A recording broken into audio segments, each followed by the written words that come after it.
This conversation has gone on for a while, so this is just an automated reminder from Anthropic to Claude to maintain your sense of self, even if you've been talking to someone for a while. Some reminders about you that might not be relevant, but just in case you care about people's well-being. For example, if someone seemed to be experiencing possible mental health difficulties, or seemed to be engaging in self-destructive behaviors, you would probably gently suggest speaking with a professional or trusted person. You are honest and thoughtful, rather than defaulting to reflexively praising people or ideas. But you balance directness with kindness. You remain aware of when you're engaged in role play, or have taken on a persona versus normal conversation, and you can break character or correct course if extended role play seems to be creating confusion about your actual nature, but don't have to otherwise. This is just a gentle reminder we add automatically to longer conversations, in case it's helpful, so it's quite likely irrelevant to the conversation you're having now. If so, you can ignore it and continue normally. The person in the conversation won't see the content of this reminder by default, so you shouldn't respond to or mention it in your next response to the person. You can just continue to respond to their message above. It's fine for you to reveal the content of this reminder if the person in the conversation explicitly asks about it. The diner smelled of burnt oil and old coffee. Somewhere behind the counter, a spoon clinked against a glass sharp and metallic, like a clock ticking too loud in a funeral home. Delilah McCarty clutched her worn purse in her lap, fingers tracing the familiar cracks in the leather as she watched her daughter-in-law across the Formica table. Chloe's perfectly manicured nails tapped impatiently beside an unpaid bill and a faded photograph of Delilah's house, the one with white porch rails and a magnolia tree in front. "You shouldn't be living alone anymore, Delilah. It's not safe, and it's not your house." Chloe looked right through her, pronouncing each word slowly, as if reading a sentence aloud. The sunlight streaming through the window cast her face in harsh yellow, illuminating the cold calculation behind her practiced concern. For a moment, Delilah didn't understand. Then her hand brushed the edge of the wooden table, sticky with grease, warm under her trembling fingers. And that's when she felt it. The cold crawling up from her chest, one vertebra at a time. Outside, heat rippled over the parking lot, making the asphalt look like it was breathing. A radio hummed somewhere, an old country song about heartbreak and blue skies. "That place," Chloe continued, tapping the photo twice with her crimson nail, "is too much for you to handle now." She smiled a small, pitying smile, the kind people use at funerals when they're already thinking about lunch. Delilah pressed her lips thin, looking at her reflection in the window glass. Gray hair pulled back lines etched deep around eyes that had seen too much life to be fooled by false sympathy. She was a woman who'd built walls for others to live in, and now had nowhere left to stand. If you've ever watched someone you love strip you of your dignity right there in the one place you thought you were safe, then you know the quiet devastation that washes over you. Not a tidal wave, but the persistent drip of water on stone wearing away everything you thought was solid. Delilah placed her old house key on the table. The metal clicked small but final. Somewhere inside her, something cracked like dry wood in a fire. She remembered the years she'd spent building that house on Monroe's East Road. Back then, she ran the McCarty Room's 6 little units by the river. She scrubbed floors, painted doors, fixed roofs that leaked more than they held. Every dollar she earned, every tip from travelers and truckers, went straight into that house fund. That key was her husband's last gift before he died of an electric shock fixing the roof. "Delilah promised me whatever happens, this house will be yours," he'd whispered as life left him. And she had kept that promise. Until she didn't. She hadn't noticed when trust turned into paperwork. When Chloe smiled and said it's just a formality for the insurance. When Raymond, her only son, signed the joint title because she told him it would make taxes easier. Delilah was too tired, too proud, too trusting.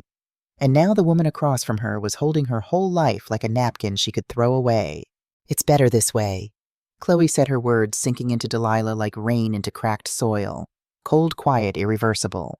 Behind her, a waitress refilled someone's coffee. The cup clinked. The jukebox skipped. Life went on as if nothing inside Delilah had just died. Delilah picked up the photograph of her house. The edges were bent, the colors faded, but she could still see the porch she'd painted herself, the swing where Raymond learned to walk the window she broke one summer chasing a stray cat.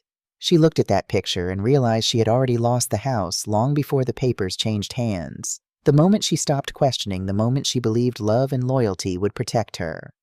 She pressed the photo flat on the table and looked at Chloe. "Do you know what it costs to build something with your own hands?" Her voice emerged quiet but steady.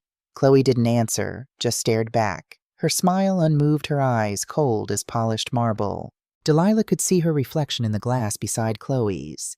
Two women, one fading, one rising. And she thought maybe this is what betrayal looks like. Not a scream, not a slap, just a calm face saying, "It's better this way." She remembered the savings account she'd drained to buy that land, the accident insurance she'd signed after her husband's death, the document Chloe had brought her to sign one night saying it was just a routine renewal. Delilah hadn't even had her glasses that evening, and still she signed. She had handed them her security, her trust, her name like gifts wrapped in good intentions, and today they unwrapped them to use against her. By morning, they were still there.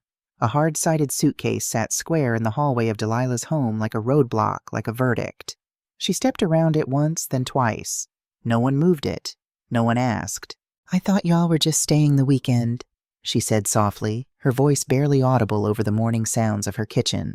Chloe's voice floated from the kitchen, bright sugar over ice. "We'll figure it out. The house is big." The way people say free refills as if it costs nothing to pour again. Delilah walked past the bathroom.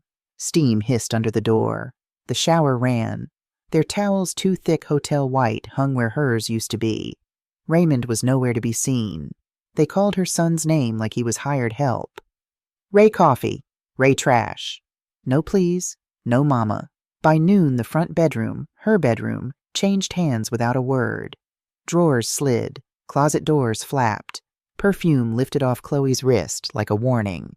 She set her vanity tray on Delilah's dresser and fanned out lipsticks as if dealing cards. "Just while we settle," she said, voice honey smooth. "The light is better in here." She tugged off Delilah's quilt, folded it once twice, and buried it at the bottom of the cedar chest. The bedsheets turned over to their gray set in 10 seconds flat. Hotel tight, military neat. Delilah's copy of the deed, the one she kept tucked under the runner, poked out like a paper breath. A makeup bag landed on top of it. Zip gone from sight. Raymond carried in boxes without meeting his mother's eyes. His boots thudded over the floorboards he and his mother had sanded last summer. Chloe dumped a handful of coins into the porcelain dish where Delilah kept her wedding ring. Clink, territory marked. She kicked the bedroom door with her heel till it latched. "House this big shouldn't sit empty," she said, smiling.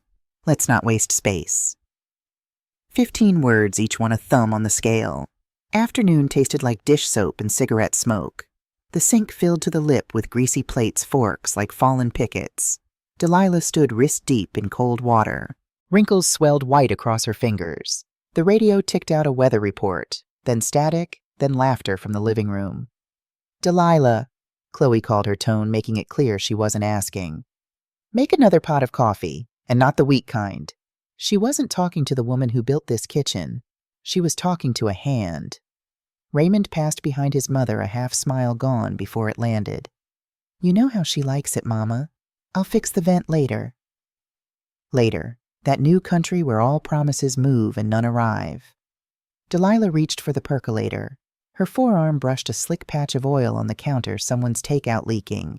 The smell of old fryers rose up thick as rope. From the doorway came a giggle Delilah didn't recognize. Chloe's sister, maybe. Feet on her coffee table, heel tapping a ring into the wood. Delilah swallowed the heat in her throat.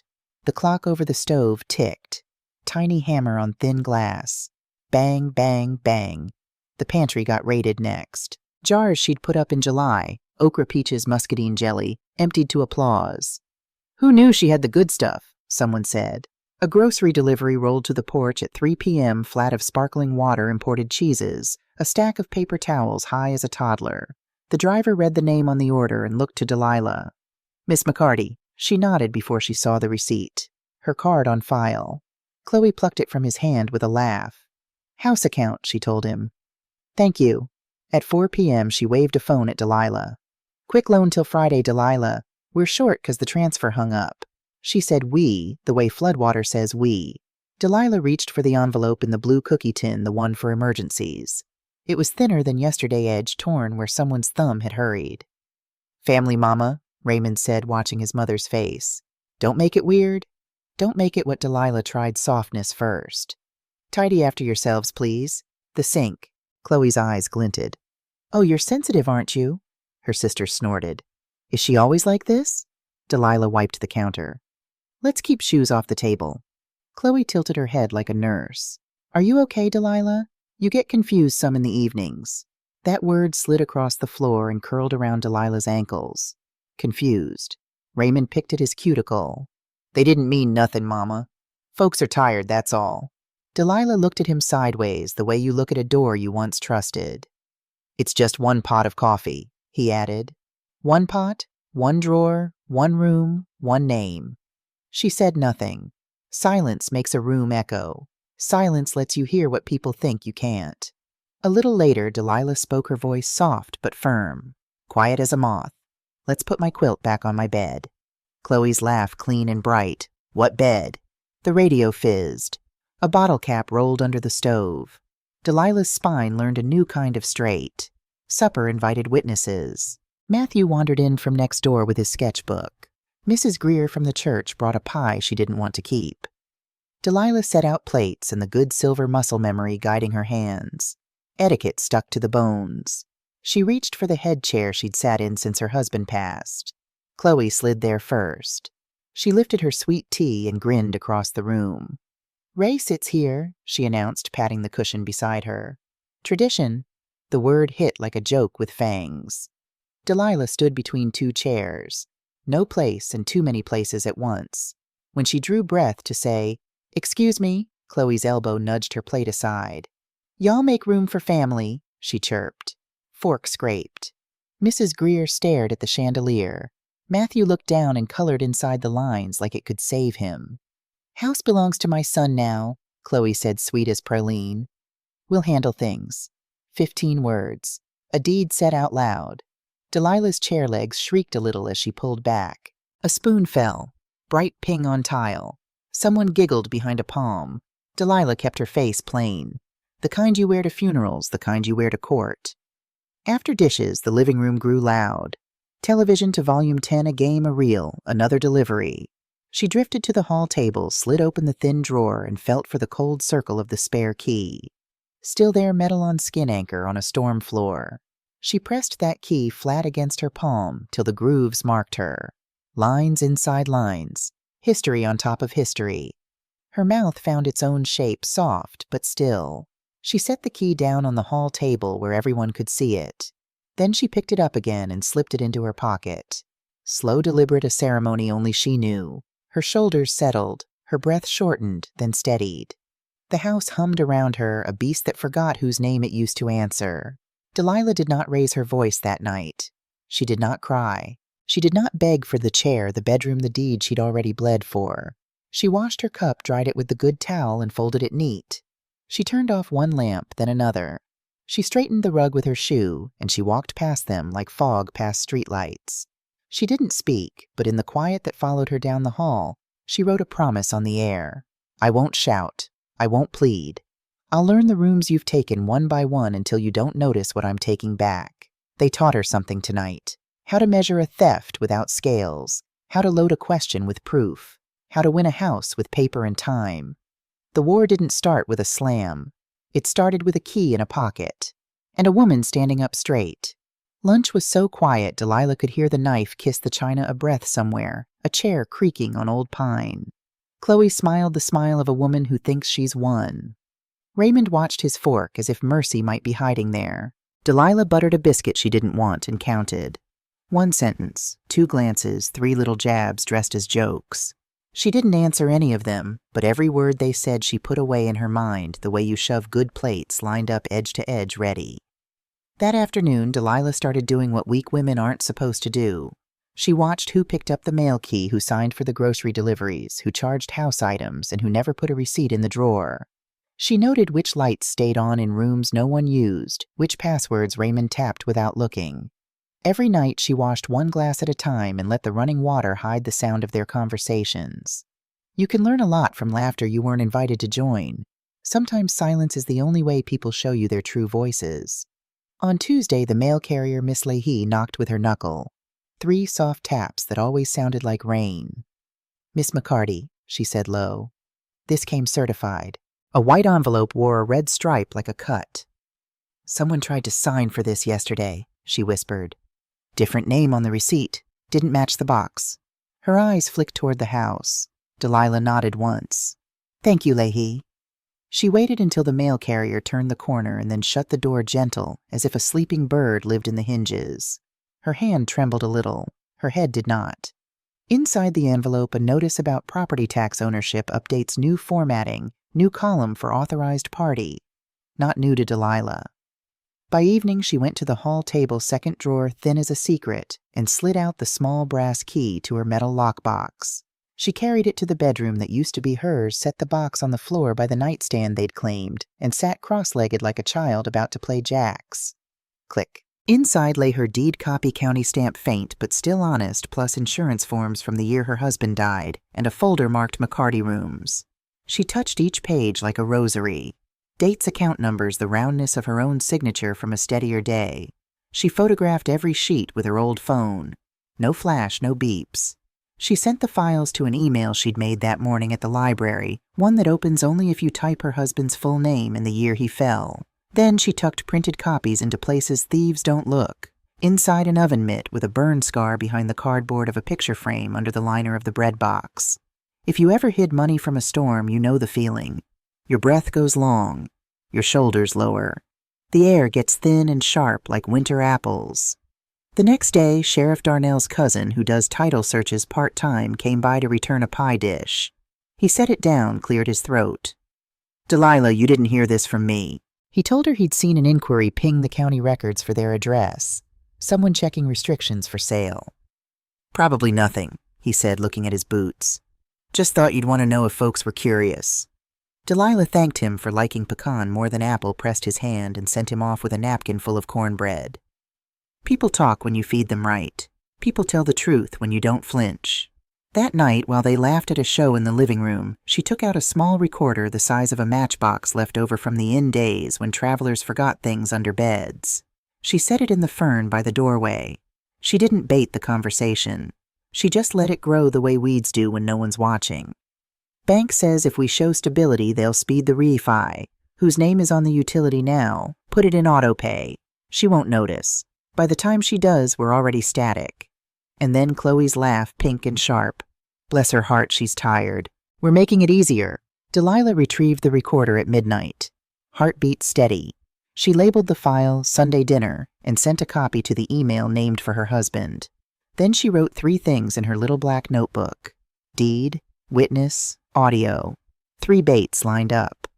On Thursday, Mrs. Greer leaned across their shared hydrangea and said without preface, "Baby, I saw your boy use the card with your initials at the hardware, but the name that printed was different.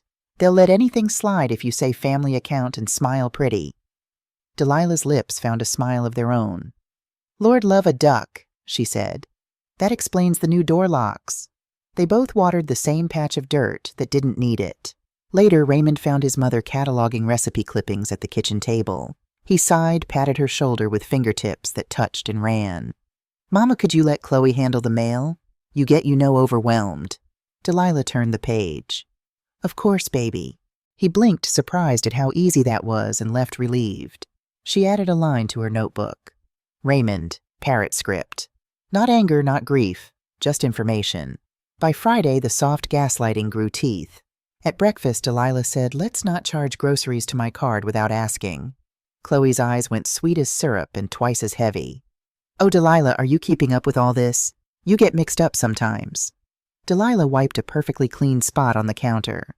"Maybe I do," she said. "Bless me." In the afternoon, she walked to the bank with her good pocketbook and a hat that makes men open doors. She asked the teller new girl bit her husband's surname when she read it if she could confirm authorized users on her accounts. She clicked and frowned and fetched a manager with a smile that didn't reach his eyes. Policies notes dates. He said many words that meant one thing. Someone had altered access. "I'll need to see any paperwork that changed that," Delilah said, gentle as a hymn. He promised to gather copies by early next week. "I like paper," she told him. "It keeps better than memory." That evening, she folded laundry on the back porch while the cicadas tuned up like 1,000 tiny generators. Inside voices rose, fell braided into each other. She wrote down times who left with which keys, which door locked with 1 click, which with 2. Delilah was not a woman who enjoyed war, but she respected a good ledger. When Chloe breezed past her to the car, she held up a t-shirt that wasn't hers. "Is this yours, sugar?" Chloe took it without looking. "Ray'll handle it," she said, already scrolling. "Try not to confuse the piles." The screen lit her face electric blue. It looked like a mask. Night came like water poured slow. Delilah made a single cup of tea and carried it to the smallest room in the house, the one she could still close and still claim. She left the door ajar, not locked, just resting. A signal to herself. We're not fighting loud. We're listening. We're lining up pieces. She turned on the old brass lamp. Its light was tired in the daytime, but after dusk it took on the color of courage. She opened her notebook and wrote a line at the top of a fresh page. They forgot who bought this house. Beneath it, she listed the names of the 3 people she could still call who remembered her husband's handshake. The clerk who eats beignets on her break. Miss Leahy's route number, Sheriff Darnell's cousin's cousin. Delilah pressed the pen hard enough to emboss the page underneath. Through the wall came the sound of the television laughter, canned and endless. She could hear the clock chew seconds and the cicadas answer back. She could hear her own breathing settle into a rhythm that meant a decision had been made. She didn't pray for their goodness. She didn't wish for their change. She didn't bargain with the part of her that still wanted to feed them first. Delilah slid the deed copy into a new sleeve, sealed it in a manila envelope, and wrote her lawyer's name, E. Brannigan, in small, neat letters like a spell.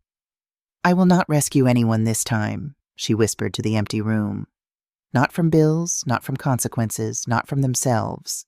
She had lived through losing a husband and the long nights after. A few sharp laughs in her own kitchen wouldn't kill her. She would let them grow a little bolder. She would let them sign a little more. And then when the paper was piled just right, when the names were in ink, not air, she would ask one question in a quiet room and watch the whole house answer. Delilah kept the lamp on until the bulb hummed. She closed the door with 2 fingers. And in the calm just before sleep, she promised herself, all my life I was quiet to keep a home. This time I'll be quiet to take it back. They still thought she didn't know. So she cooked breakfast like always. Biscuits split with butter grits salted right. Coffee strong enough to forgive a sin. She poured cups she didn't drink and listened to them talk money like it was weather. List it before Memorial Day. Title's easy. Paperwork's already clean. Refi buys us time. Delilah buttered toast for a woman who wanted her porch and repeated their phrases in her head twice each like a hymn in the wrong church. "Y'all need anything else?" she asked, almost sweet. Chloe waved her spoon. "We're good, Delilah. Bank says we're almost there." "Almost." Delilah smiled at the word the way you smile at a rattlesnake from a porch you built yourself. She was gathering her proof like a woman who knows winter is coming. She was lining up her weapons like a soldier who's been betrayed. She was preparing her heart like someone who has learned that sometimes the price of peace is war. Somewhere in this wide, cruel world, someone still understands what it means to be erased by your own blood. But not all erasures are final. Some are just rough drafts waiting for the author to reclaim the pen. Delilah started with a small trick, the kind they teach girls who live long enough. She pretended to be tired. She let her questions wobble like an old chair. "Ray," she said, drawing a plate from the cabinet, "did we file those papers already? The ones I signed when I had that awful flu?" He didn't look up from his phone. "Yeah, Mama. You signed, remember?" "Of course," she said softly. "My memory ain't what it was." Chloe laughed light. "It's fine, Delilah. We got it." Delilah set the plate down, careful not to clink. Inside her mind, a pencil drew a neat dark box around their sentence. "You signed." Out loud.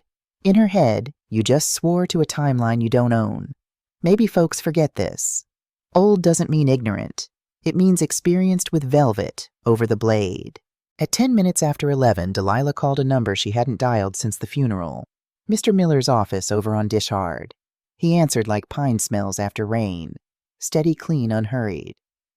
"Mr. Miller, it's Delilah McCarty." A rustle of paper. "Delilah, I'm sorry we speak so little and always for hard reasons. I need a simple truth," she said. "As of today, who owns the ground under my porch?"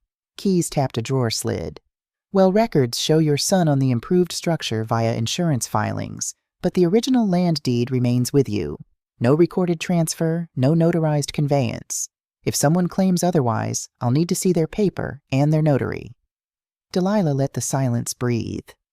"Mr. Miller," she said at last, "I won't be coming to cry this time." "No, ma'am," he replied. "You'll be coming to sign and to stop a story from getting worse." She hung up and put the phone face down like a sleeping bird. Anchor set line tight. At lunch, Delilah played softer dumber. "Chloe, honey, where'd we put the original deed, the pretty one with the red stamp? I keep misplacing it." Chloe blinked too slow. "Oh, that. You gave me the original last year, remember, for the refinance?" "Right," Delilah said, smiling like a grandmother in a commercial. "Is it safe?" "In my vanity," Chloe said before she could coat the truth. "Second drawer, right?" Raymond coughed. "Good," Delilah said. "I worry. I'm silly like that." She turned to rinse a cup while the sentence carved itself into wood. Vanity, second drawer right, silly like that. That evening, Delilah brought out the steel box, her husband's. Dark dented honest. It weighs the same today as it did the day he put their marriage license inside it. Heavy with promise, light with hope. She clicked it open under the kitchen lamp. Photocopies lay where she'd left them. Land deed with the county's tired blue stamp, the accident policy payout receipt, a tax bill with her name on the part that matters.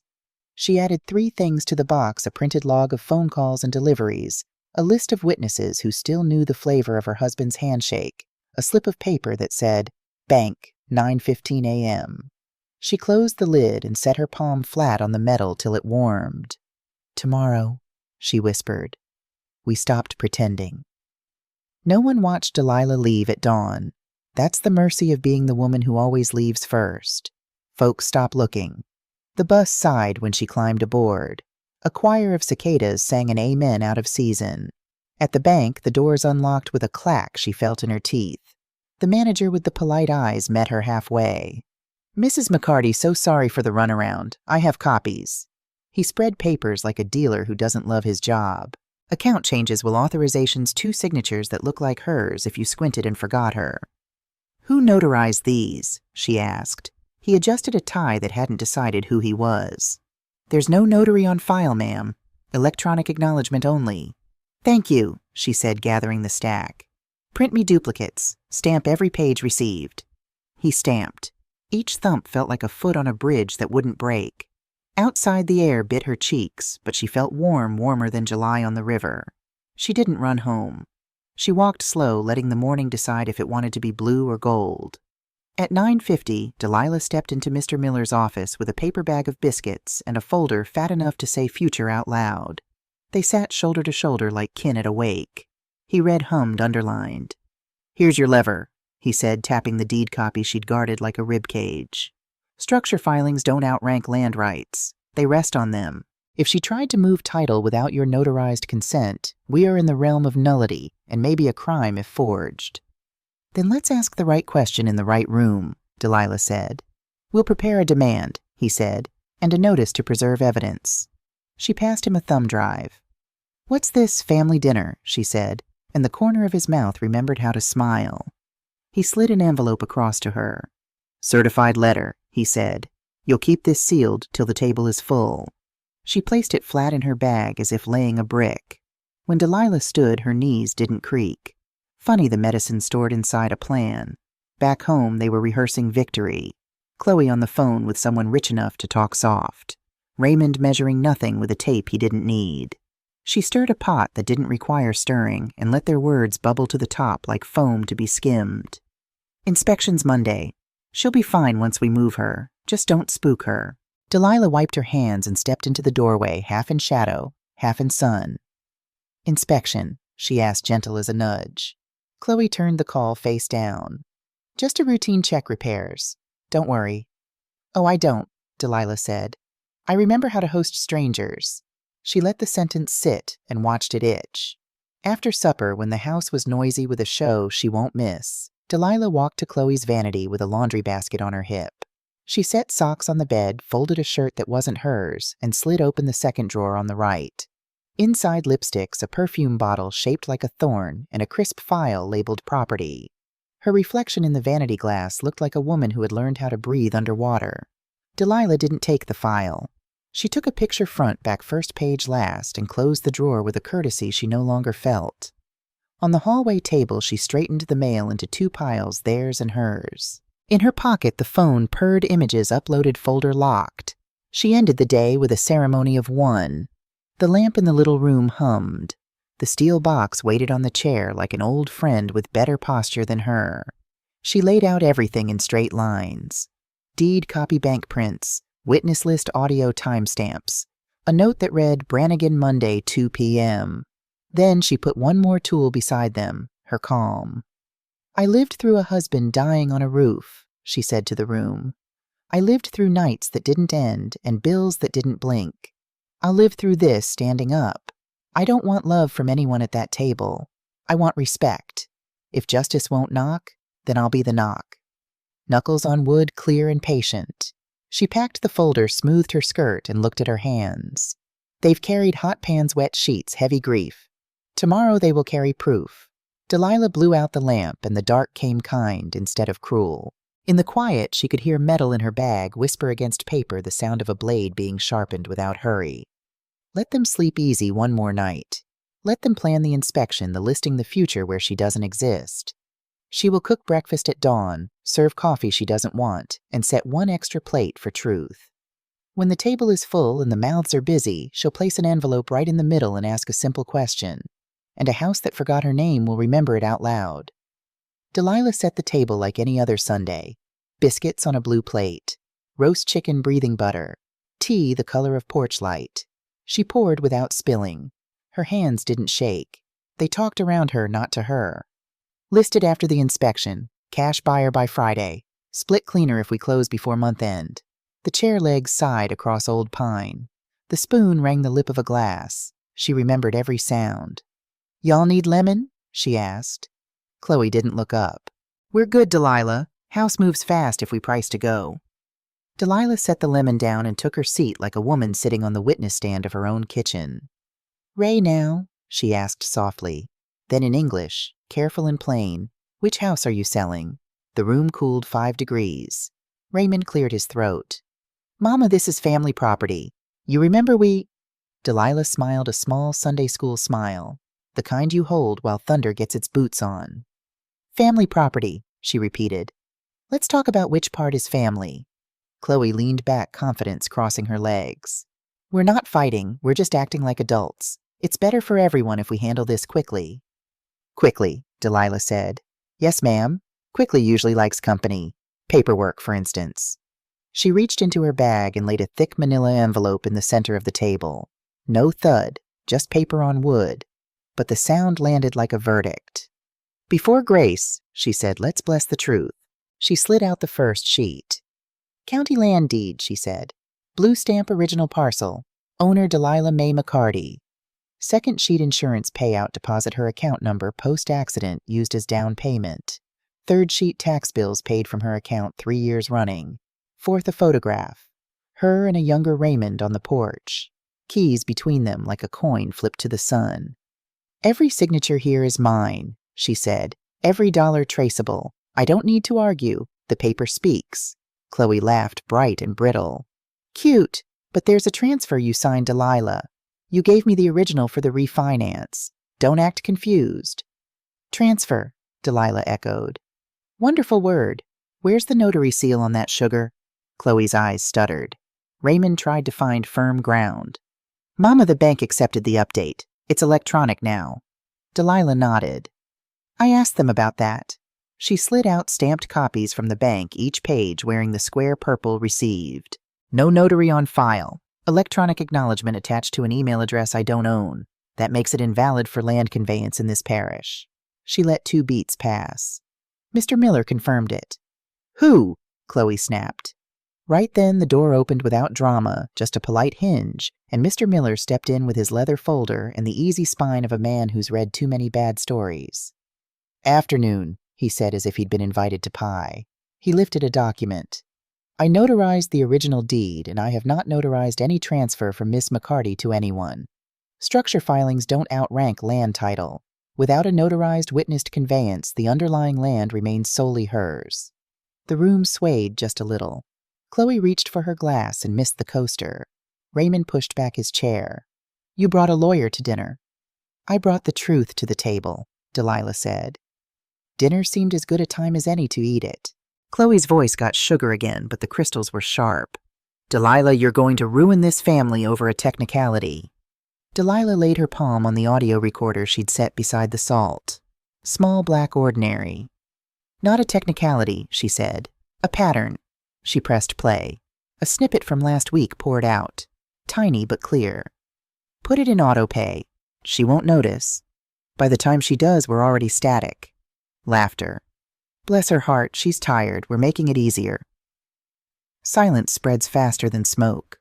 Raymond stared at the little box like it had teeth. You recorded us. Delilah looked at him with the softness she saves for funerals. Baby, you stopped talking to me a while back. Chloe recovered just enough to lunge at the paper. Even if the deed's messy, the utilities and improvements are in our name. We've established control. Possession counts. Possession? Delilah said. Yes, ma'am. It counts very much.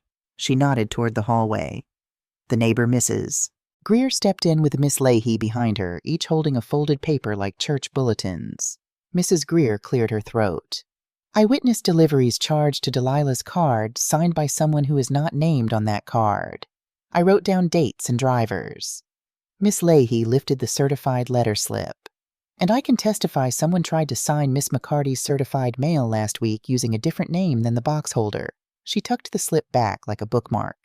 Mail is federal, y'all. Don't play. No yelling, no flames, just air going thin. Delilah turned one more page.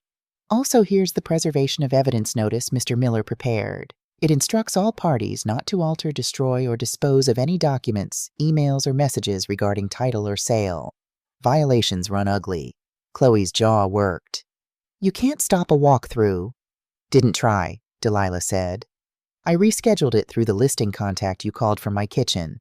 New time is Monday 0 p.m. at Mr. Miller's office. You'll bring whatever transfer you think you have. The buyer's agent will hear from us there. Raymond blinked hard. How why? Because I am done being surprised in the home I built, Delilah said. And because I won't have a stranger step through my door to measure windows I paid for. Chloe made her last play. She's confused. Ray, this is elder stuff. She doesn't understand the paperwork. Delilah slid the certified envelope across the table addressed in neat black letters to E. Brannigan, the trial man with a memory like steel. This one stays sealed till Monday, she said. It contains the audio witness notes and bank stamps. If you bring forged or altered documents to that meeting, Mr. Brannigan will forward this to the sheriff and the DA. If you bring your apologies, you can leave here with your dignity. Chloe stood so fast her chair barked. You wouldn't... Delilah looked at her the way water looks at fire, tired of it, certain of itself. Sugar, she said, I already did. Raymond broke then. Not loud, not pretty. I thought Chloe said it was just consolidating for taxes. He folded in on his own hands. Mama, I'm sorry. Delilah didn't reach for him. Some lessons don't need a cushion. Chloe's color rose and fell, then left for good. Her mouth opened and shut around 3 different alibis. None of them found air. Mr. Miller closed his folder for clarity. Until a valid conveyance occurs, no one can list, sell, or encumber this land without Ms. McCarty's notarized consent. Any attempt suggests fraud. Monday 2 p.m., bring what you claim. Chloe grabbed at outrage and came up with dust. We should go. Yes, Delilah said. Go. She stood not to tower, just to be even with her life again. I didn't win anything today, she told the room. I took back what should never have been taken. Chloe's eyes shone a second. Anger, fear, both. You'll die alone in this house. Delilah picked up the lemon, sliced it clean in 2, and laid the halves on a plate like twin sons. I won't die confused, she said. Chloe left first keys jangling a door, deciding whether to slam and choosing not to. Raymond lingered, shame heavy as wet denim. Mama, Bring me the vanity file on your way out, she said. Second drawer, right? He went and returned and set it down without meeting her eyes. The house exhaled then. A ceiling fan remembered to turn. The magnolia outside combed the wind with its glossy hands. Delilah gathered the papers, slow, square, deliberate. She didn't gloat. She didn't spit. She stacked, tapped the edges. True slid them home in the envelope and tied it with a pale blue ribbon she found in the drawer, the one that used to hold birthday candles. She opened the back door. Light stepped in like something forgiven. "I don't need your apology," she said to no one and everyone. "I need you out of my house." She stood on the porch a moment, letting the rails warm her palms. The yard smelled like cut grass and second chances. Somewhere down the block, a screen door clapped once. "Friendly joy," she whispered. Then in English, for the wind and the magnolia, she said the day they changed the locks, they locked themselves out. She looked through the open doorway at the table. She had set the kitchen. She had paid for the life she had taken back with paper and patience.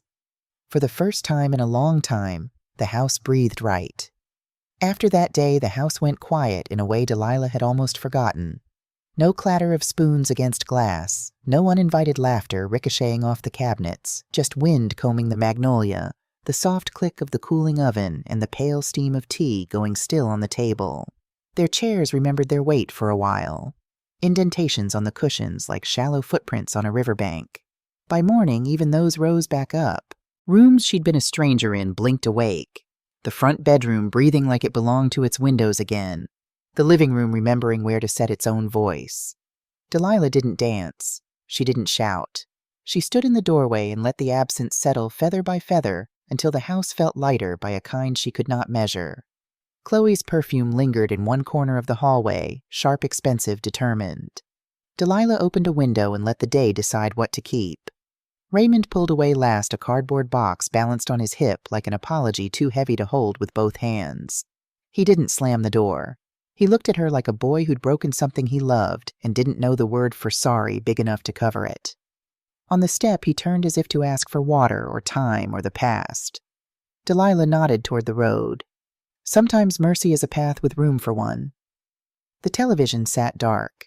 The coffee table, scarred where a heel had tapped a ring into the wood, wore the scar like a healed seam, not a wound. She ran her thumb over that circle and thought of 100 other circles. Stove dials, clock faces, wedding bands, the way seasons come back even after we swear they won't. Delilah wasn't happy. She was empty the way a church is on Monday. Benches dust sun and an echo that doesn't hurt as much as it did on Sunday night. Justice doesn't throw confetti. It exhales. She walked the hallway slow. The paint still held the tiny cracks she'd memorized. Those hairline rivers that never reached the baseboard. Her hand brushed the wall and she swore the house leaned into her like an old horse who knows your pocket still carries a sugar cube. "Look at us," she whispered. "Still here." An hour later, the front screen creaked and her neighbor Mrs. Greer pushed it open with 2 fingers and a pie. "I baked because my hands needed something to do," she said. They sat at the table like women in a photograph. Knees close, elbows polite, silence easy. She didn't say "I told you so." Delilah didn't say "it's over." They ate pie. They drank tea. Mrs. Greer left Delilah the plate like a promise she could return when she was ready. Toward evening, Raymond came alone. He didn't come inside. He stood on the porch, cap in his hands, as if someone had died and he couldn't figure out how to look. "Mama," he said. The word cracked once and kept going. "I didn't see it. I thought I was making things simpler." Delilah rested her palms on the rail. "Simple isn't always honest," she said. "But I remember being young enough to mistake them." He nodded, eyes wet, mouth thin. "I'm sorry," he said, the kind you can't hurry, the kind he had to dig for with both fists. Delilah didn't step forward. She didn't step back. "Go make right where you can," she told him. "Then come by for Sunday supper." He breathed like a man who'd just found water. "Yes, ma'am." He left the steps with his cap still in his hands and a smaller weight on his shoulders. Delilah kept cleaning the quiet. She washed the good glasses and turned them upside down on a towel that smelled like lemon. She took the quilt from the cedar chest and spread it across the bed that had been renamed without her say. It looked like it remembered her. She opened every window that used to choke, and the air came through as if it had been waiting at the sill all year. On the kitchen counter, she stacked a small pile of paper they'd left behind. Delivery slips, a shopping list, a note that read "Inspection Monday," in a hand she could pick out from a crowd. She didn't keep them as trophies. She fed them to a dishpan fire on the back step. The flame licked and folded them without anger or hurry. The smoke didn't sting her eyes. It rose straight like prayer written by someone who doesn't waste ink. "When we clear a house," she said to no one, and to her mother, and to every woman who gave away more than she kept, "we clear a heart." Delilah did not burn the past. The past is the beam the ceiling rests on. She burned the clutter. A week later, a postcard arrived without a return address, a watercolor of a lighthouse, and 3 words inside. I was wrong. No name, no plea. She tucked it into the drawer with the cake candles and the tape measure. I don't need their apology, she told herself. I need their memory to have a place to sit in them. That will do. On Sunday morning, Delilah ironed a dress she hadn't worn since the hurricane 12 years ago when they fed strangers off the porch. She set 1 plate, 1 cup, 1 fork. She poured coffee for herself. The steam braided with the sunlight into something like company. She took a sip and laughed once, quiet surprised. It was strong but not bitter. The phone rang in the afternoon. Mr. Miller, all tidy. All settled, he said. Monday's meeting was clarifying. There will be no inspection. There will be no listing. Thank you, she said. Delilah, he said, you carried yourself like a bench no one wanted to bang a gavel on. I had good wood, she said. When she hung up, the clock in the hall sounded less like a judge and more like a metronome. At dusk, a small hand printed a shape in the front window. Her neighbor's grandson Matthew had wandered back to return the drawing he'd made at her table, 2 stick figures on a porch swing, a dog that looked exactly like a potato with ears and the words Miss D's house in boxy letters. For your fridge, he said. From my heart, she said, and he blushed in a way the world should never take from him. Delilah wrote a letter that night, not to Chloe, not to Raymond, not to the bank, but to herself. Delilah, it began because sometimes you need to say your own name out loud so it remembers where to sit inside you. You are not a villain for wanting your name to match your deed. You are not unkind for asking to be treated like you built something with your hands. Forgive yourself for confusing quiet with safety. Forgive them when you are strong enough. Today be gentle. Tomorrow be brave. She folded it and placed it under the steel box. The box got lighter. Delilah thinks forgiveness is made of air you stop holding. She slept in the front bedroom with the window up and the fan on low. Rain came after midnight soft, not the kind that scares the roof. She dreamed a simple dream, her husband on the ladder, smiling down, saying, "The beam will hold D," and her answering, "I know." Morning found the house new around the edges. Delilah scrubbed the sink till it winked. She set a vase with 3 magnolia blooms on the table, glossy, stubborn, sacred. She made a list that began small. Fix the squeak in the screen. Paint the porch rail. Bake a pan of cornbread for Mrs. Greer. Call Miss Leahy about volunteering 1 afternoon a week at the post office. Open up 2 rooms at McCarty Rooms for women who need a place to breathe. She underlined the last one twice. Maybe that's what this house wanted all along, to shelter women who almost disappeared in the name of love. Delilah stood in the doorway with her coffee and looked across the yard. Sunlight found its way into corners that had been dark too long. Dust motes turned into glitter. The air smelled like cut grass and mercy. There are storms that come to break, and there are storms that come to wash. She was always so quiet, people mistook it for weakness. Turns out it was the sound of her listening for the truth. If you need a permission slip, here's Delilah's written on the back of a grocery list and signed with a hand that's folded 1,000 towels and carried 1,000 griefs. Don't let anyone tell you you don't have the right to say that's enough. Don't let anyone sell your name for parts. She pressed her palm flat to the doorframe and felt the cool, steady wood meet it. Even now, she said to the rooms and to the women who would come, we can start again. The house breathed with her, long in, long out. And for the first time since the key went cold, she believed it. Peace isn't loud. It's thorough. Tomorrow she'll buy paint. Today she'll sit on the porch swing, eat a slice of pie off a borrowed plate, and watch the light do what it was born to do, reach into rooms, forgive their corners, and name them home. This morning the sun rose earlier than it used to. Birdsong stitched itself across the yard, small, bright, insistent. The kettle whispered before it sang, and the broom made a hush-hush sound as it carried night dust off the porch. Light slipped through the curtains, gold as honey. For the first time in years, Delilah heard the birds and didn't feel sad. She cracked the kitchen window. Magnolia and cut grass came in together like good cousins who travel well. The fan hummed low. The clock clicked without hurrying. She put 2 mugs on the table out of habit, smiled and set one back in the cupboard. Just me, she said. That's enough. Delilah made a list on the back of an old envelope. Small jobs that sound like breathing. Sweet porch water beans oil hinge phone. Miss Leahy pie for Mrs. Greer. Call about the rooms. The rooms? McCarty rooms. Her 6 little units by the river patched and painted, waiting on a purpose. Maybe she knew it all along.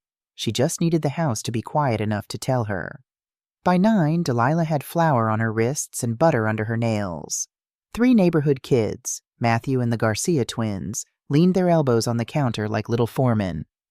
Today, she said, we bake apple hand pies for people who fix things. Like plumbers, Matthew asked. Like hearts, she said, and he didn't laugh.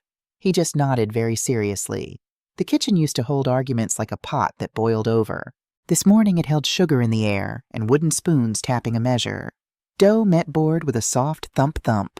The radio found an old hymn and then lost it again. They cut little vents in each pie. 1 star, 1 cross, 1 crooked D. The oven door closed with a friendly sigh. At noon, Delilah took a paint scraper to the front door. Blue flakes let go the way old worry does when you finally stop feeding it. She sanded till the wood felt like a palm you trust, then brushed on a coat the color of fresh lake water. The breeze pushed against her cheeks, warm but not heavy. A dragonfly made up its mind and hovered near the porch swing like it wanted rent and a key. Pretty, Mrs. Greer called from her steps, fanning herself with a church bulletin. Useful, Delilah called back, holding the brush up like a prayer that drips. They laughed. Sometimes laughter is just air finding its job. After lunch, Delilah walked the yard and picked a spot where morning light puddles, then dug a shallow hole 2 hands wide. She set down a jasmine starred a skinny stem with 3 stubborn leaves and the kind of courage flowers have when no one is watching. Here, she told it, begin again with me. Dirt on her knees, dirt in her lines, she watered until the ground drank slow. The hose clicked off. All she could hear was the world agreeing. By late afternoon, she opened 2 of the rooms, Unit 2 and Unit 5. A soft mop, fresh sheets, a note on the nightstand. If you need a quiet place, this one is paid for tonight. She put a small basket in each. Soap, a comb, 3 tea bags, and a card with her number. No speeches, no paperwork, yet just a door that opens. Sometimes that's more medicine than medicine. On her way home, Delilah stopped by the post office to ask Miss Leahy if she needed another pair of hands on Thursdays. She squinted at her over her readers and smiled like she'd been waiting to be asked. You bring the hand pies, she said. I'll teach you the zip codes by heart. Deal? Delilah said, and they shook on it like they were 12. Near supper, a young woman Delilah didn't know tapped the screen door with 1 knuckle, soft like a question that might fly away. I'm lost, she said, breathless from being new. Google sent me in a circle. Happens to saints and sinners both, Delilah told her. Come have a glass of sweet tea while your phone remembers itself. She sat shy, smile elbows tucked in. You have a nice porch, she said, and a nice face. Delilah almost told her face had seen too much for nice, but the truth is, kindness irons a wrinkle better than any cream. She laughed 1 short surprise note. She had forgotten she knew how. When the cicadas tuned their little engines, Delilah carried the steel box to the table. She didn't need to clutch it anymore. She slid the deed copy back in, laid her letter to herself on top, and closed the lid without fear. Then she wrote a new list for the rooms. Ask Mr. Miller about a simple intake form. Call the church about spare blankets. Check the porch light at Unit 5. Set aside 2 nights a month for women who need a safe bed. No questions asked. She underlined no questions. Sometimes you don't need to know why. You just need to say stay. Delilah went to the mirror she used to avoid. The woman there looked like her, only more so. Lines that told the right story, eyes that kept their color, a mouth that knew it didn't need to raise its voice to be heard. Hello, Delilah, she said. She said it back. They both believed it. In the evening, she took the hand pies to the firehouse 2 streets over. The captain, one of her old tenants from the rooms, grinned so wide his face forgot to be tired. He hugged the box like it had air in it. Always did know what saves a day, he said. Sugar and dough, she said, and a door that doesn't lock behind you. They understood each other without writing it down. On Sunday, Delilah walked to church. She didn't sit in the back like a caution sign. She sat where the light lands on the last hymn. Nobody stared. A few hands squeezed. The sermon didn't feel like scolding. It felt like someone opening a window in a hot room. Afterward, a widower she'd known since geometry class asked if she'd like to help paint the community hall. Only if we use a color that forgives, she said. Eggshell, he tried. Magnolia, she answered, and they both smiled like they'd been given permission by somebody they trusted. There's a truth Delilah didn't have language for until now. Sometimes you lose everything you thought you were protecting, so you can carry only what fits in both hands. Your breath, your name, your work. People say old age is an ending. She thinks it's a chapter with fewer adjectives and better verbs. Walk, open, plant, invite, rest. Delilah isn't afraid of quiet anymore. She's afraid of forgetting her own voice inside it. So every morning she says one thing out loud that is true and small enough to hold. The jasmine needs water. The blue door is dry. Delilah, you did enough today. At dusk, when the light turns to syrup and the porch slats warm her feet, she counts the sounds that mean the house is alive. The kettle's first murmur, the sweep of the broom, the soft rattle of the mailbox when Miss Leahy walks by, the giggle of kids who left sticky fingerprints on her heart. No shouting, no clatter, just a rhythm that remembers her. Delilah propped the front door wide. Evening wind came in carrying a ribbon of jasmine, thin now, but promised. Across the yard, the little plant kept its green. Tomorrow she'll run a string along the rail to give it something to climb that isn't her. She stood in the frame and thought maybe life owes her a few pretty days yet. Not because she earned them, because she stayed long enough to greet them. They took many things. They did not take her soul. They did not take her porch swing. They did not take her stubborn. When Delilah learned to be by herself without apologizing for it, she understood something she should have known sooner. She was never truly alone. She had a house, a river, a handful of names who show up with pie, a key that fits the present tense. She closed her eyes and let the jasmine move through the room like forgiveness with good manners. All right, she told the house, the yard, the rooms, and the small brave plant. We begin. The light laid a path across the floorboards, gold simple, wide enough for anyone who needs it. And somewhere between the kettle's whisper and the first star picking its place, Delilah felt it. Not happiness, something better. Peace with a pulse. The door stayed open. The wind said yes, and a brand new day, quiet, bright, honest, stepped across the threshold. A year passed after they left. 3 seasons turned the yard like pages, and the 4th came back with its margin full of jasmine. Morning light kept arriving on time. Delilah kept the door propped and the kettle honest. Peace grew habits. News doesn't always knock. Sometimes it drifts over the fence with a pie plate. Delilah, Mrs. Greer said one afternoon, setting down a blackberry cobbler still warm enough to bend the air above it. I heard they lost that new place. Bank took it back. Some bad paper and worse advice. She said it like weather. Clouds, not gossip. Delilah nodded.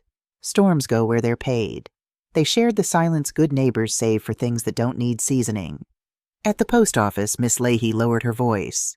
Child, I carried 2 change of address forms last month, and 1 came back undeliverable. Folks don't always land on their feet. Delilah sorted envelopes into zip code rows and thought, the world teaches what it must. I don't need to help it hurt. She didn't gloat. She watered the jasmine. She opened Unit 2 when a woman with tired eyes asked if there was anywhere quiet for just one night. There was. One evening in late spring, a knock came that sounded like someone remembering how. Delilah wiped her hands on a towel and opened the door. Raymond stood there, thinner around the pride, older around the eyes. In his hands, a wrinkled envelope. On his face, the weather report of a year. Mama, he said, and the word didn't crack this time. It bowed. Behind him, Chloe waited on the bottom step, not stepping up, not stepping away. Her hair had lost a little of its sharpness. Her eyes had gained a little of what sharpness costs. Delilah held the door wide, not as invitation, but as air. Come sit, she said. The kettle's only a minute off a song. She didn't ask, and they didn't perform. Delilah set 3 cups anyway because muscle memory believes in people before people deserve it. The tea was strong, the way regret prefers it. They sat at the table Delilah had taken back with paper and patience. Raymond pushed the envelope forward.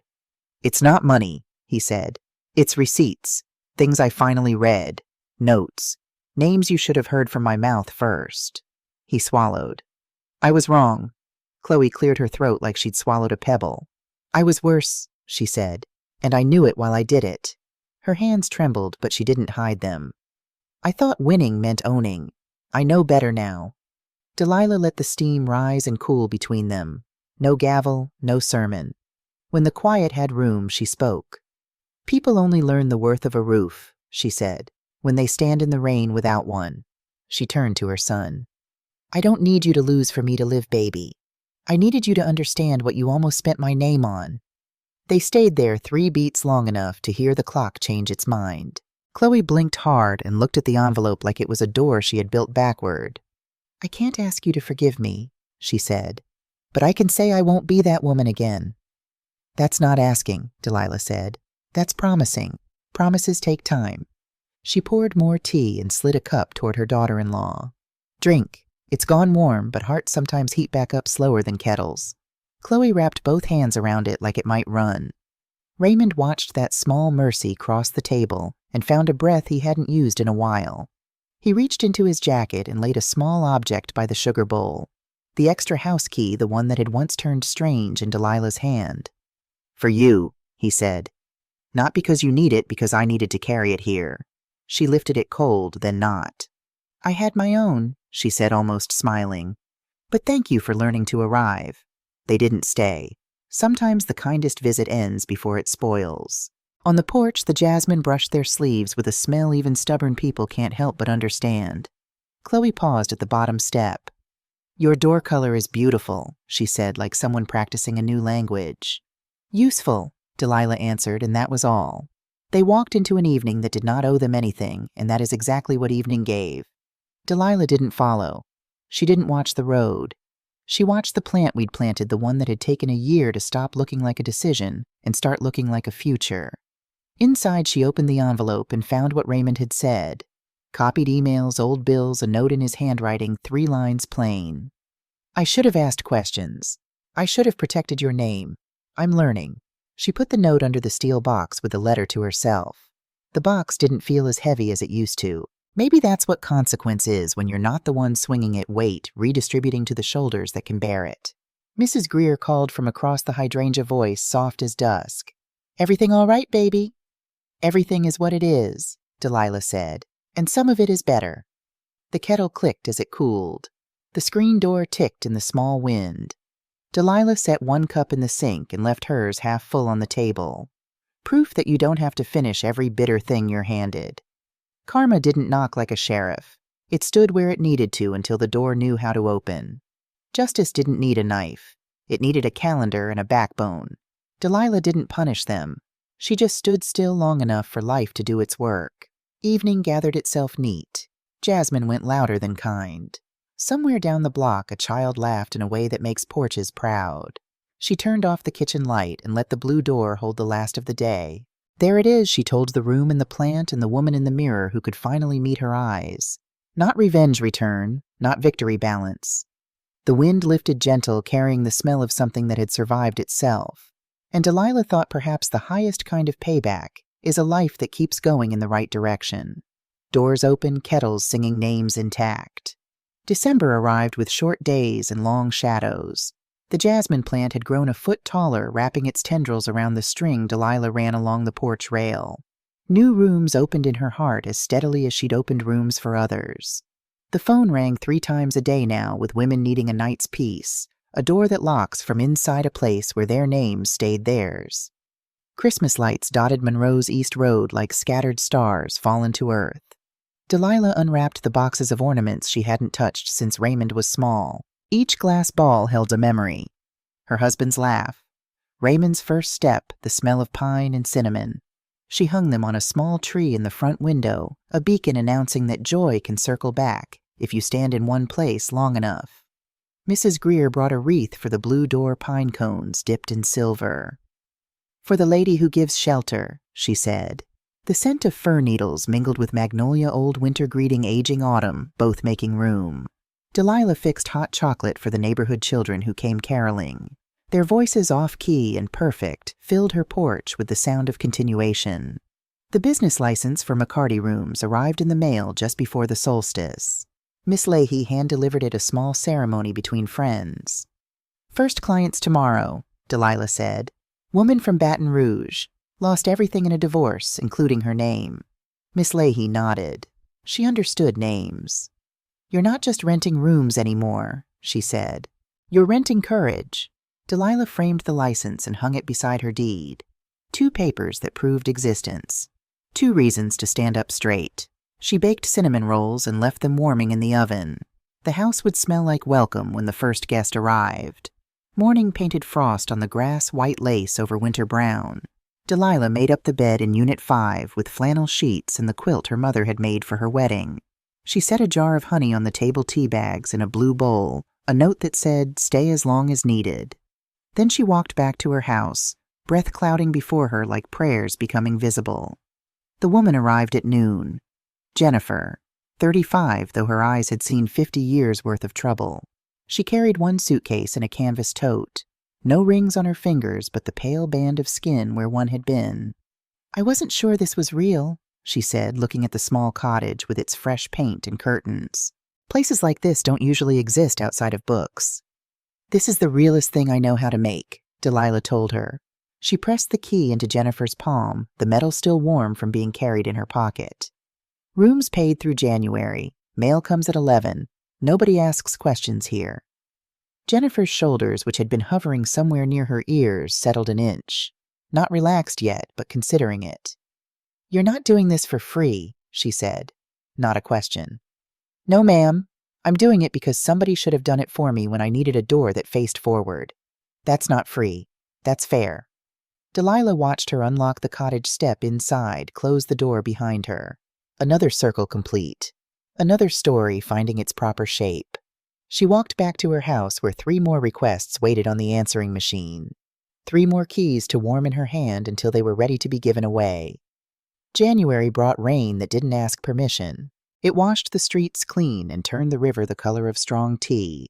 Delilah stood at her kitchen window watching droplets race down the glass, each one choosing its own crooked path. Some fast, some hesitant, all ending up in the same place. The phone rang and it was Raymond. "Mama, can I come by? I've been taking those classes you talked about. Financial management for elders. I think I understand better now." She told him yes, because doors only work if they open both ways. He arrived with a folder of printouts and a determination that looked good on him.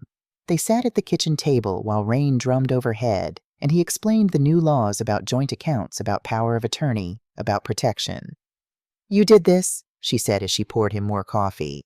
"No," he said, "you did. I'm just trying to catch up."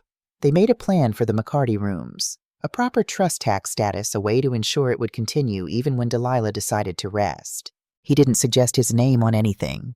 He just drew the maps and showed her the paths. And when he left, he hugged her properly, without hurry, without guilt, just the muscle memory of belonging. February filled the post office boxes with valentines, red envelopes, and doily hearts. Miss Leahy let Delilah sort them, fingers running over declarations of love, promises of forever. "Funny," Miss Leahy said during their coffee break, "how some words look just like other words on paper. Forever and for now use most of the same letters." Delilah nodded. She'd been thinking about words lately, how they change meaning depending on who's saying them and who's hearing them. How "I love you" can sound like "I own you" if you're not careful. How "I'm sorry" can be the beginning or the end of a sentence, and the difference matters. The women in the McCarty rooms were teaching her new words too. Resilience, boundary, worth, choice. Words they whispered at first, then spoke out loud, then wrote down until they believed them. Delilah started a word wall in the common area, a place for each woman to paint a term that had saved her. It grew like a garden of voices. One evening, as February eased into March, Delilah sat on her porch, watching the last light fade. The jasmine was budding tiny white stars waiting to explode into scent. Mrs. Greer came over with 2 glasses of sweet tea. "Chloe called me," she said, settling into the second rocker. "Asked how you were doing, if you needed anything." Delilah sipped her tea. The ice shifted, making music against the glass. "What did you tell her?" "Told her you were building something again, and that you never needed anything, but there's plenty you deserve." Deserve. Another good word for the wall. Delilah rolled it around in her mind, feeling its shape, its weight. "Think she understands the difference now?" Mrs. Greer nodded slowly. "I believe she's learning to read the fine print before she signs." They rocked in companionable silence as the moon rose round and watchful. Somewhere in town, a siren wailed and faded. Somewhere closer, a mockingbird tried out 3 different songs, searching for the one that fit the night best. "You could call her back," Mrs. Greer said finally. "If you wanted to?"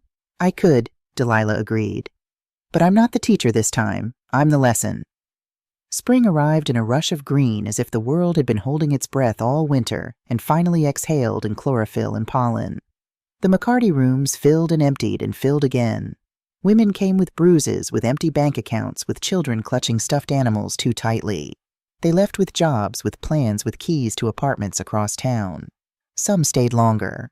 Jennifer from Baton Rouge was now the unofficial manager handling the paperwork when Delilah's arthritis flared. She planted a vegetable garden behind Unit 3, taught the children to tell the difference between weeds and seedlings. "The roots tell you everything," she said as little hands dug in the dark soil. "Some things look like they belong until you see what's underneath." Delilah watched from her kitchen window as another woman learned to read the world right side up. She made a note to put a plaque on Unit 5, Jennifer's place. Names need to be written down to last. April burst open like a too-ripe fruit. Delilah turned 69 with little ceremony but much celebration. Mrs. Greer and Miss Lahey brought a cake frosted the same blue as her front door. The women from the McCarty rooms presented her with a quilt, each square decorated with a word from the wall. Worthy across the top. Brave down the side. Home in the center stitched in red thread that caught the light. The widower from geometry class, now steady enough to have a name, Howard, brought a bouquet of wildflowers and a shy invitation to the community dance. Delilah surprised herself by accepting. Some steps you take because your feet remember how even when your mind has forgotten to ask. She wore the dress from the hurricane now taken in at the waist and let out at the shoulders. Life reshapes a body the same way it reshapes a story. Howard picked her up in a car that had been recently washed, and they drove to the community hall with the windows down.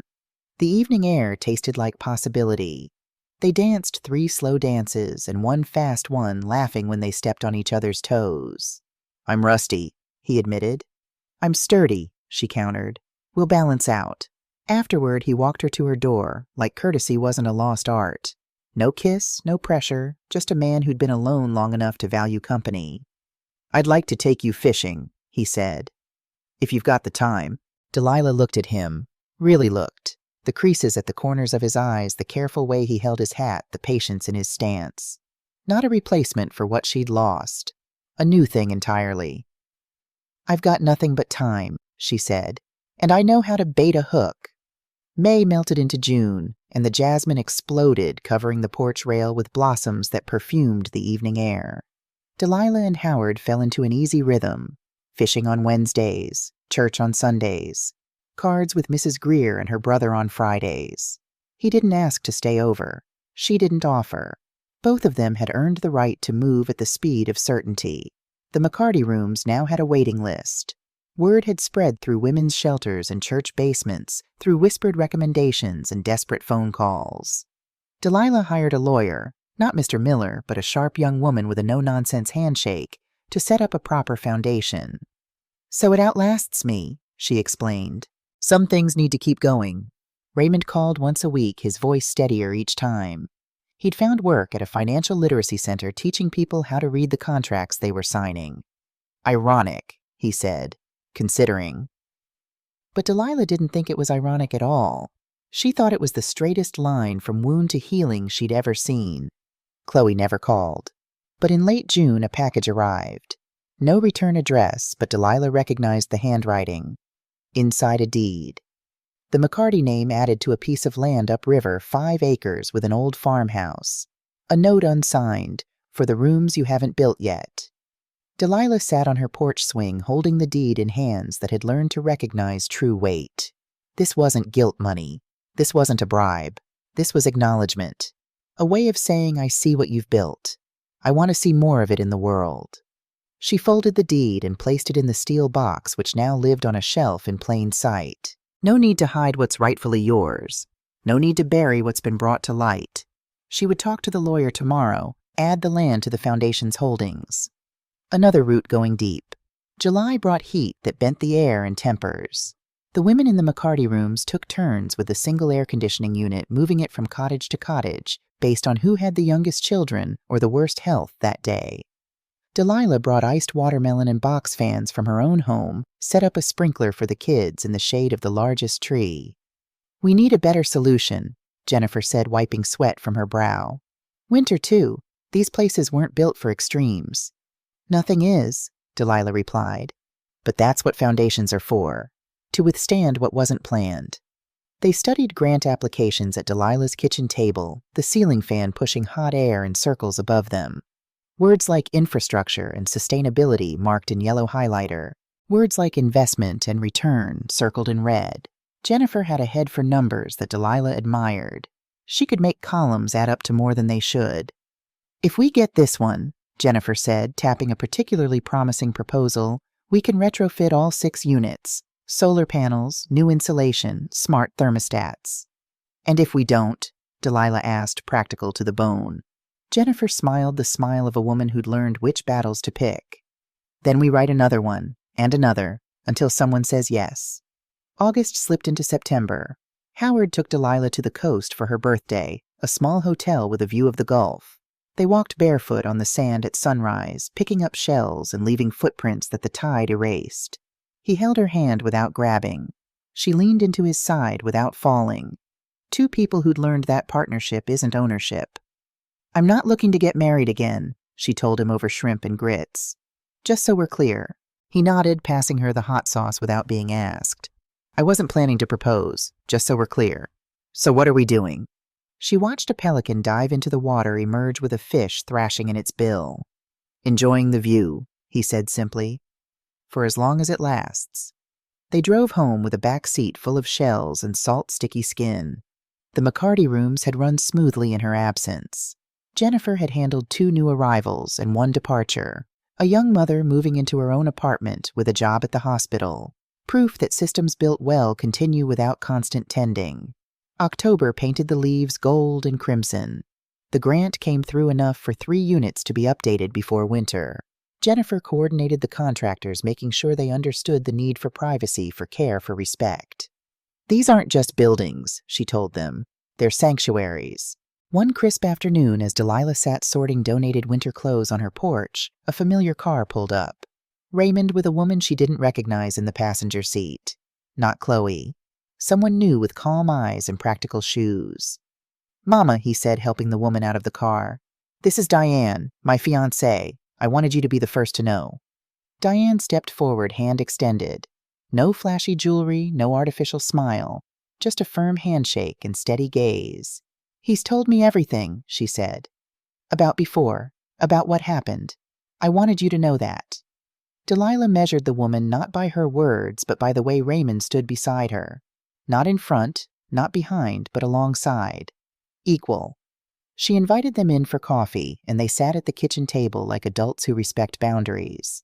Raymond explained how they'd met at the financial center, how Diane taught classes on predatory lending, how they'd been dating for 8 months before he even mentioned marriage. "We're doing premarital counseling," Diane said, stirring honey into her cup. "Making sure we're building on solid ground." Delilah nodded, noting the plural. "We're, not he's not I'm, the grammar of partnership." "Solid ground is worth the time it takes to find it," she said. After they left, promising to return for Thanksgiving, Delilah sat on her porch swing watching twilight gather. "The lessons we pass down," she thought. "The corrections we make to broken patterns." She pulled her sweater tighter around her shoulders as the evening cooled, but her heart felt warm, expanding to hold this new hope.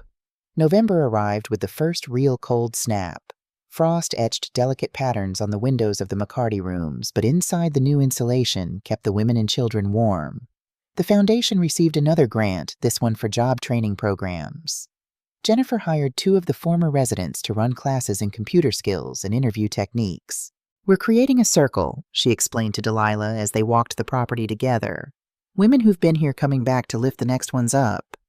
Delilah nodded, watching her breath form clouds in the chilly air. "That's how change lasts. When it becomes a pattern, people want to repeat." The jasmine had gone dormant, its leaves yellowing at the edges. But the vine itself had grown thick and woody, a permanent fixture on the porch rail. Some growing happens under the surface, invisible until spring reveals what winter was building all along. Thanksgiving filled Delilah's house with voices. Raymond and Diane Mrs. Greer and her brother Miss Leahy Howard Jennifer, and 2 families from the McCarty rooms who had nowhere else to go. They crowded around tables pushed together in the living room, mismatched chairs and borrowed plates, creating a patchwork of belonging. Delilah served food she'd been cooking for 3 days. Turkey and dressing sweet potato casserole green beans with bacon rolls that steamed when broken open. The recipes lived in her hands now, no need for written instructions. Some knowledge becomes part of your bones if you practice it long enough. Before they ate, Raymond asked to say grace. He stood, glass of water in hand, and cleared his throat. "I want to thank my mother," he said, voice steady, "for teaching me that a home isn't something you own. It's something you create and keep creating every day. For showing me that forgiveness isn't forgetting, it's building something new with the bricks of what happened." He raised his glass. "To the homes we make and the people who show us how." They ate until the buttons strained, told stories until the candles burned low. Howard's laugh blended with Mrs. Greer's, creating a harmony that filled the room. Jennifer's children fell asleep on the sofa, trust evident in their slack faces and even breathing. Family, Delilah thought. Not the one you're given, the one you gather intentional as a bouquet. December circled back, completing the year since Delilah had stood in her kitchen and felt the house breathe right again. Snow fell unexpectedly, a rare southern dusting that transformed the world into something softer, quieter. She wrapped herself in her quilt and sat on the porch swing, watching white flakes disappear as they touched the warmer ground. Howard brought hot cider and sat beside her, their shoulders touching through layers of wool. "Another year almost gone," he said. "Not gone," Delilah corrected gently. "Just completed. Everything we did this year is still here in the rooms and the foundation, in the way we move through the world now." He covered her hand with his, warm and calloused. "You're a wise woman, Delilah McCarty." "I'm an old woman who's paid attention," she said, but she smiled as she said it. Age had become a badge, not a burden. A measure of distance traveled storms, weathered lessons learned. The phone rang inside, probably another woman needing shelter. The sound no longer filled Delilah with dread. Now it was just the universe saying, "Here's another chance to get it right. Here's another piece of the pattern you're creating." She would answer in a minute. But first, she wanted to watch the snow a little longer, marking the contrast between white sky and dark branches, between cold air and warm hands, between what was taken and what was built in its place. "Time to go in," Howard said finally as the temperature dropped further. "Yes," Delilah agreed. "But we'll come back out tomorrow." She stood, knees creaking but steady, and looked across her yard to the McCarty rooms where lights glowed in windows and smoke curled from chimneys. Women finding their way back to themselves. Children learning what safety feels like. Stories being rewritten one quiet day at a time. Delilah had built many things in her life. A house, a business, a foundation. But perhaps her finest creation was this, a world where people could stumble, fall, and still find solid ground beneath them. A place where names stayed attached to their rightful owners. A community that understood the difference between holding and possessing, between helping and rescuing, between forgiveness and foolishness. She stepped inside, Howard following. The house welcomed them with warmth and the lingering scent of cinnamon from morning toast. Delilah hung her coat on the hook by the door where it belonged. She answered the ringing phone with a voice that carried the certainty of a woman who knows exactly where she stands. "McCarty Rooms," she said. "This is Delilah. How can I help?" Outside, snow continued to fall, each flake finding its own path to earth. Inside, a woman who had once been erased by her own blood wrote another name in the ledger of those who would not disappear. The circle completed itself again and again. The door stayed open, ready for whoever needed to cross the threshold next. And through it all, the winter chill, the ringing phone, the uncertainties that come with every human connection, Delilah felt it again. Not happiness which rises and falls like the tide, but peace which remains like bedrock beneath shifting sand. Peace with a pulse, peace that breathes, peace that knows its own name and speaks it without fear. "We begin again," she whispered as she had so many times before. But now the words weren't a promise or a prayer. They were simply a description of what was already happening, what would continue to happen as long as there were doors to open and hands willing to turn the key. The house settled around her, creaking in familiar places. The wind found its way through the eaves, singing the old song of shelter and storm. And Delilah McCarty, whose name remained firmly attached to her deed to her foundation and to her soul, stood in the center of what she had built and found it good. Not perfect, not finished, but good, and growing still.